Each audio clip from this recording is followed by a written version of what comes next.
Alrighty, y'all. Welcome back. So, today's going to go over day 5 of our prep for the NPC Ultimate Muscle. So, we went ahead and hit a chest day yesterday. Pump was pretty good. I will say, wrist, left one, very tender. It did okay working up kind of to some weight, but definitely was my limiting factor yesterday. It definitely fatigued super fast, especially while doing flat bench. Last week I did 3 sets of 10 at 235. This week I got my first set of 10 at 225. Then the second set, I slowed it down. Time-wise under tension, about the same. It was 5 or 6 reps, but they're slow pause type reps. Felt a little better than the faster reps. But the wrist was not happy with the weight. So we went ahead and backed it down to 185. Took those nice and slow, time under tension. Then a nice pumping set at 135. So the rest of the workout, wrist did okay. It was definitely noticeable during pullovers, but it did limit a little on the machine press and the pullovers, but we were able to get through it. Today, it's most of the puffiness and swelling in the wrist is gone, so that's a good sign. It still feels tender, obviously, but it's not so pointed feeling.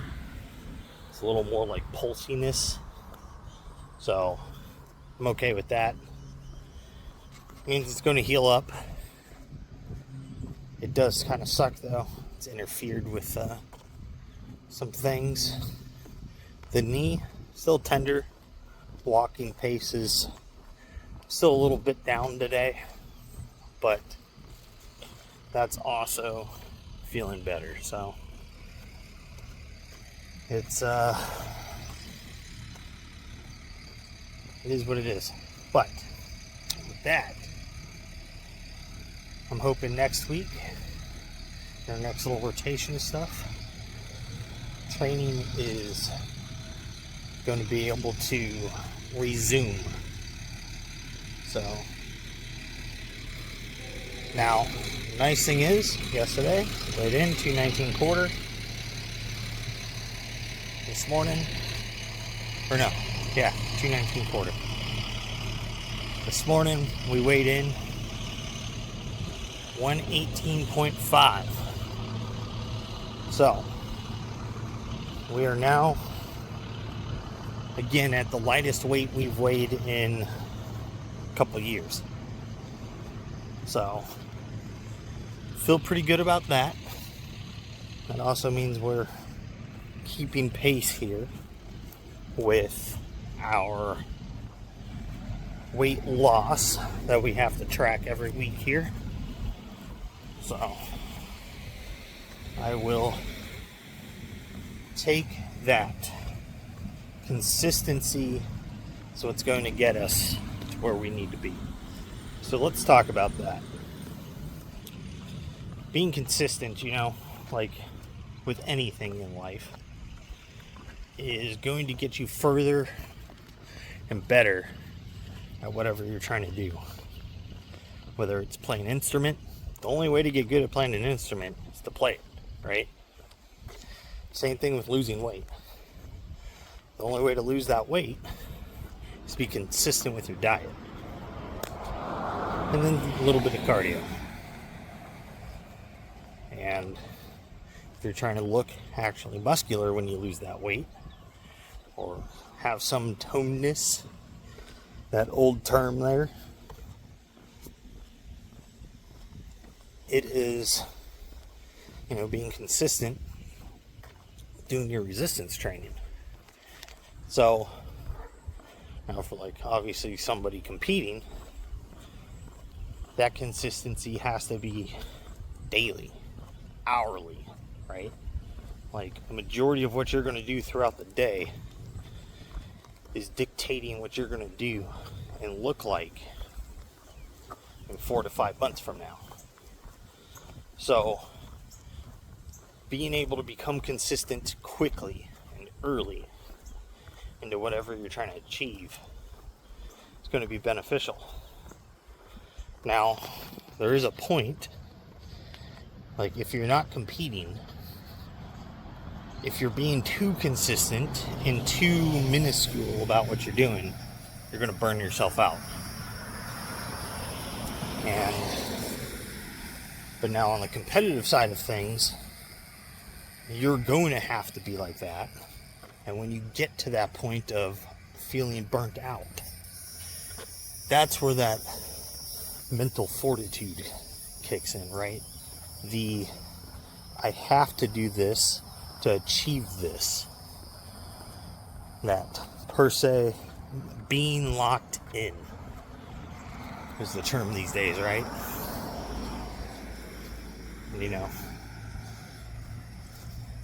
Another funny way they kind of put that mental fortitude these days is, you got that dog in you. Because that dog in you, it's there to fight. It's going to brawl. It's not going to back down from your challenge, right? So, with that, that's how you have to approach hard goals and hard tasks. Kind of no matter what it is, but we're talking about fitness here. This is what we got to do. But it kind of applies, if you're in college, you're grinding for those tests, you're trying to get high scores, especially if you're trying to become a medical doctor or an RN. I'd prefer you to have that dog in you. Because if you just kind of skate through that stuff just to get a well-paying job, well, now you're a problem. You're a liability to society. But it is just going to be what that is. So, feeling good about hitting that 218.5 mark. So tomorrow, we're going to be real excited to finally break that. So, no cheat meals. Got to stay to the diet. My current late night snack is currently sunflower seeds. I like the salt. Makes me drink more water. Keeps my hydration up, especially before bed. Helps keep everything lubricated. And then, I will say, second night, having my Sermorelin injection before bed, man, my sleep was solid. I was out. So, if it is going to continue to kind of increase and get a little bit better, man, that's going to make me real excited. So, but that is definitely a factor. Because if you're not sleeping, that's the thing too, with consistency. It's your rest time. Or time of rest per se, right? Are you giving yourself... I understand life's hectic for a lot of people. So, I would say bare minimum 6 hours. You need to be in bed 6.5 hours before you have to get up. So that gives you that 30 minutes to get comfy, fall asleep. Don't be scrolling on your phone. None of that nonsense. Get in bed. get comfy, go to sleep. Now, preferably 8 to 10. So, if you don't have a massive social life or late night activities with your partner or your family, then you're going to get to take advantage of that time. Go take a nice shower, get nice and clean, stay off your phone, relax, get into bed, and get that rest. Because rest is where all the gains and the body repair is. So, because you got to think of it as when you're in the gym and you're putting in that work, breaking down that muscle, you're not building muscle in the gym, you're damaging it, you're injuring that muscle tissue. And then the body's repairing it, and as it repairs, it's adapting to the new stresses that have been placed on it. So, if you're not getting your rest, you're not going to be able to build muscle because you're not giving it the time to repair. Because the thing is the body's got multiple processes it has to do. So, if it can't get through all the other stuff it needs to process and get done, and then still have time to repair that muscle in a way, then you're just wasting your time in the gym, right? But being consistent. Make sure you eat your protein. Make sure you're getting in the correct amount of total calories per day. That initially takes a little time to figure out, depending upon what you're trying to do. I like to tell people, don't change anything. Track your calories for an entire week. Weigh yourself at the beginning of the week and at the end of the week. Did you go up or down in weight, or did you stay the same? If you went up, you can figure out how many calories extra you ate to make that increase. If you went up 1 pound, you ate 3,500 extra calories. If you went up half a pound, you ate 1,750 calories extra.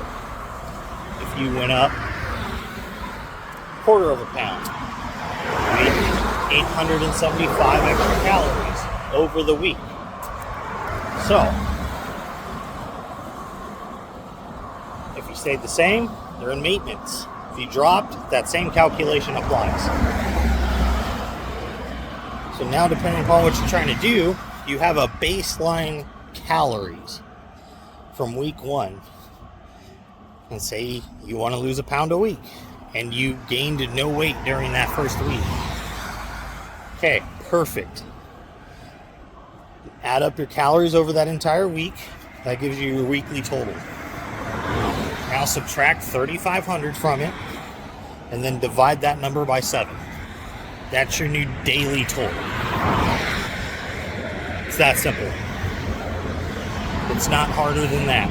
That is the pure basics of it. So, then, I like to tell people, over that first week and second week period, track your amount of steps. Say you average 3,000 steps a day. Then what you'll do on week number 3, you're going to shoot for 4,000 steps a day. And then 5,000 steps. 6,000 steps. Every 1 to 2 weeks, you're going to increase those steps. Preferably every week. Because when you're just walking, it's not too hard to add that extra 1,000 steps. So, and you don't got to run, you don't got to jog. You just have to get the steps. So once you build that consistency of tracking your diet and hitting your calories, that consistency of getting your steps in, that's where you'll see all of your changes. And it starts to happen fast. It really does. That initial change ends up being pretty drastic. Then, once you're at your 8,000 steps a day, right? Go ahead and take that. And you'll stay at that. Then start doing some resistance training, whether you want to do it as calisthenics, you want to go weightlift, you want to power lift, whatever you want it to be. Start it 3 times a week. Go Monday, Wednesday, Friday. Makes it pretty easy for most people. So then you're going to start seeing, hey, I'm losing a little more weight. I'm looking a little more toned. I'm getting a little stronger. My body doesn't hurt so much.